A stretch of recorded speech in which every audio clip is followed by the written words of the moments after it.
இந்த இடம் மட்டும் உங்கள்கிட்ட இருந்துச்சுன்னா நீங்களும் ஒரு எஸ்டேட் அதிபர் தான். நிறைய சம்பாரிச்சிட்டோம். இன்வெஸ்ட்மெண்ட்டுக்கு ஒரு நல்ல இடம் வேணும்னு தேடிக்கிட்டு இருக்கீங்களா? அதுலயும் குறிப்பா மலை பிரதேசங்கள் தேடிக்கிட்டு இருக்கீங்களா? திண்டுக்கல்ல இருந்து வெறும் 20 கிலோமீட்டர் இருக்கக்கூடிய சிறுமலையில சூப்பரான ஒரு லேண்ட் வந்திருக்கு. உங்களோட இன்வெஸ்ட்மெண்ட்டுக்கு ஒரு பொக்கிஷம் மாதிரி இதுல நீங்க இன்வெஸ்ட்மெண்ட் பண்ணலாம். இதான் சிறுமலைக்கு போற மெயின் ரோடு. அப்படியே பாத்தீங்கன்னா பக்கத்துல இருக்க சொத்து. இந்த மாதிரி மெயின் ரோட்ல சொத்து கிடைக்கிறது சிறுமலையில ரொம்ப அபூர்வம். இப்ப பாத்தீங்கன்னா எல்லாமே வந்து ஸ்டெப் பை ஸ்டெப்பா கீழே போகுது. சூப்பரா இருக்குது. இப்ப நம்ம பாத்துருக்க சொத்தை பொறுத்த வரைக்கும் பார்த்தா 3 பக்கம் பாதை இருக்குது. அதாவது மெயின் ரோடு சிறுமலைக்கு போற ரோடு. அதே மாதிரி சொத்தோட தென்புறம் இவங்களே ரோடு போட்டிருக்காங்க. ஒரு 16 to 20 அடி ரோடு அங்க இருந்து ஃபுல்லா வந்திருக்குது. அது இல்லாம இந்த நிலத்தோட மேற்கு பகுதியில பார்த்தா இந்த ரோட் அப்படியே கீழே எக்ஸ்டெண்ட் பண்ணிருக்காங்க. 3 பக்கம் ரோடு வந்து சிறுமலையில இடம் கிடைக்கிறதுக்கு வாய்ப்பு இல்ல. சோ இது எல்லாமே நீட்டா பாதெல்லாம் போட்டு நல்லா வச்சிருக்காங்க. இதை வாங்கினா உங்களோட எந்த பர்பஸா இருந்தாலும் சரி, ரிசார்ட் கட்டினாலும் சரி, உங்களுக்கு லேண்ட் குரோத்துக்கு வச்சுக்கிட்டாலும் சரி, எல்லா விதத்துக்குமே இந்த சொத்து வந்து ரொம்ப ஆப்டான சொத்து.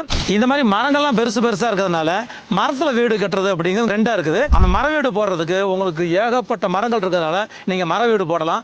மர வீடு போட்டாலே இங்க ஒரு நாளைக்கு வாடகை 4000 ரூபாய். சோ இங்க கீழே வந்து டூரிஸ்ட் நிறைய வர்றாங்க. இங்கக்குள்ள வந்து பாத்தீங்கன்னா டூரிஸ்ட் கூட்டமே வந்து அந்த வீக்கெண்ட் ஃப்ரைடே சாட்டர்டே சண்டே ஆச்சுன்னா இங்க ரூம் கிடைக்காது. அந்த அளவுக்கு பிஸியான ஏரியா. ஏறக்குறைய நம்ம அந்த இடத்துக்கு பக்கத்துல ஒரு 200க்கு மேற்பட்ட ரிசார்ட்டுகள் இருக்குது. ரிசார்ட்ல ஒரு நாளைக்கு வாடகை பாத்தீங்கன்னா 4000 to 5000 ரூபாய் வாடகைக்கு விடுறாங்க. அப்ப எந்த அளவுக்கு இது பிரதானமான டூரிஸ்ட் பிளேஸ் நீங்களே தெரிஞ்சுக்கலாம். இந்த சொத்தை பத்தி மேல நீங்க தெரிஞ்சுக்கணும்னா மேல ஒரு நம்பர் கான்டாக்ட் பண்ணுங்க.